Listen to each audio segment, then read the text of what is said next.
walionekana kulalamika kana kwamba tumewaonea, kana kwamba tumewaonea. Kwa hiyo tukasema sisi ni people, tutakutana tukakuja kuoneshana ukubwa tofauti ya nyinyi na wao, na walipenda mbali zaidi ya kwamba wanafanya kazi kubwa, wanaandaa timu, alafu wanakuja watu wanawaharibia mipango yao wakiwatupia lawama watu wengine. Tukasema hakuna shaka, tutakutana tu kikubwa hai.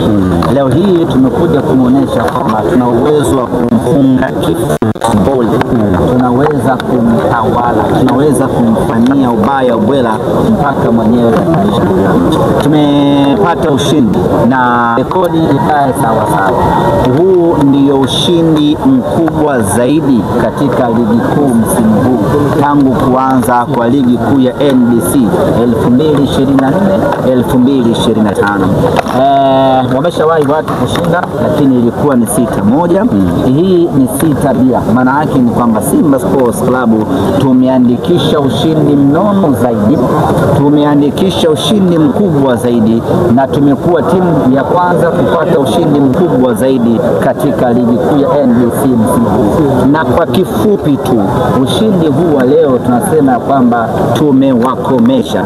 Tulikuja hapa kwa ajili ya kuwakomesha Dodoma Jiji na tumewakaya. Watu ambao hawaheshimu ubora wetu hatuongei nao sana. Tukikutana nao tunawaadhibu, mnyama anasonga mbele.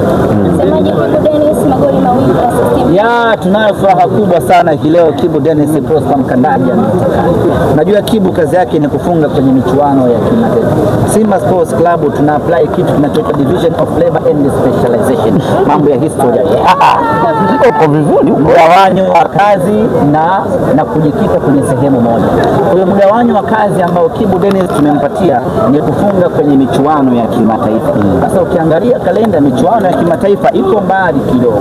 Tukamwambia Kibu, wakati tunajiandaa kutupeleka nusu finali, hebu kwanza funga na hapa kwenye ligi kuu ya NBC. Amefunga magoli mawili, ametoa assist 2. Kwa kweli ni kiwango cha hali ya juu. Na mimi ni wape pongezi wale ambao wanatoa tuzo. Leo ilikuwa inachanganya nani apewe tuzo. Ukiangalia kitu kimesa malengo yetu. Baada hapo tutaendelea na program yetu, na ambao iko mbele yetu hapa ni mechi yetu ya robo finali ya kombe la shirikisho barani Afrika.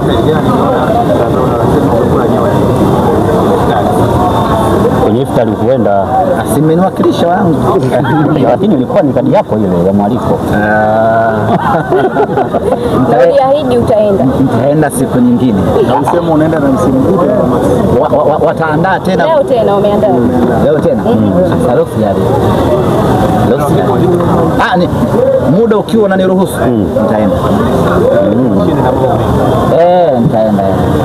Lakini nikiwa nafikiri sitaki wanirekodi. Basi sawa. Asante sana.